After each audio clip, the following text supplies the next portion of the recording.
Auzu billahi minash-shaytanir-rajim. Bismillahir-rahmanir-rahim. Dear 11th class students, today we are going to discuss structure of municipal corporations.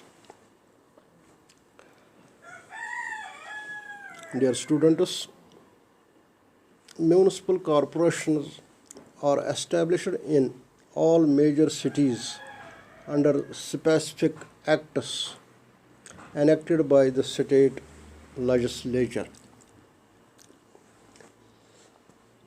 Its composition: it consists of general council comprised of members elected by registered voters who are adult citizens of the area. Seats are reserved for SCs and STs in proportion to their population. 1/3 seats are reserved for women. The members of General Council are known as councillors.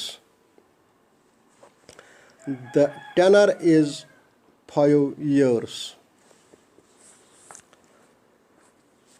Number 2, Mayor.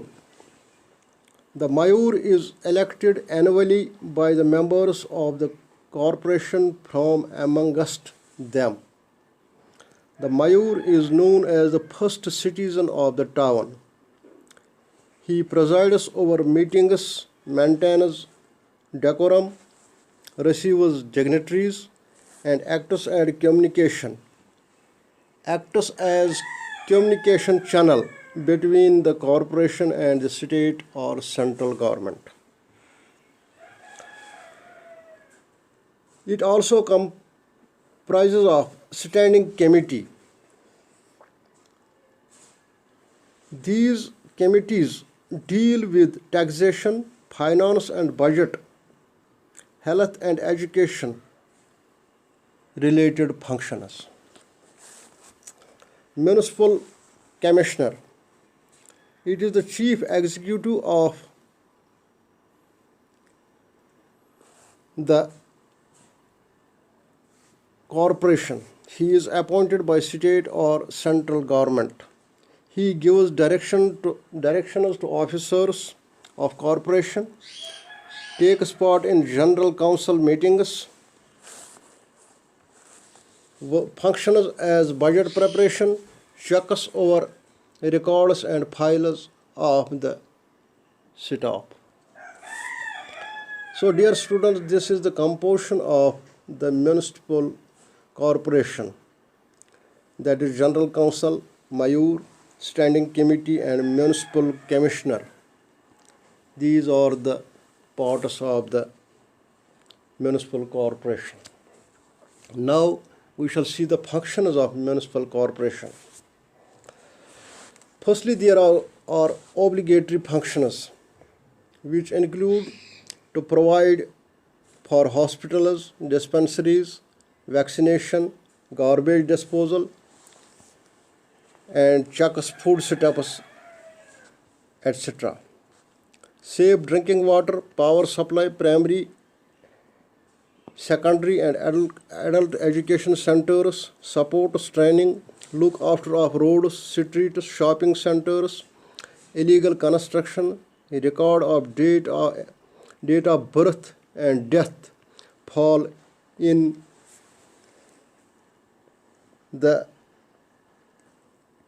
jurisdiction of powers of the municipal corporation.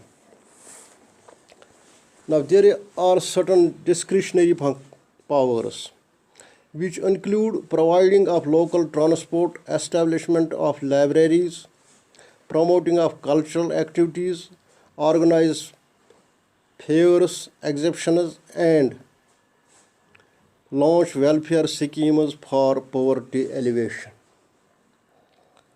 These are the functions of the municipal corporations.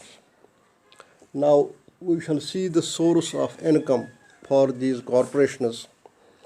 Property tax, vehicle tax, entertainment and advertisement tax, cess on education, water, electricity, toll tax, income from shopping centers.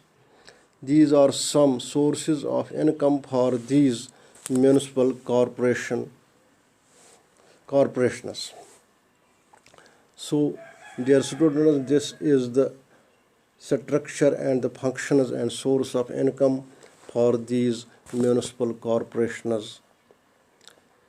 This was today's topic. I feel that this much will help you. That is all. Okay.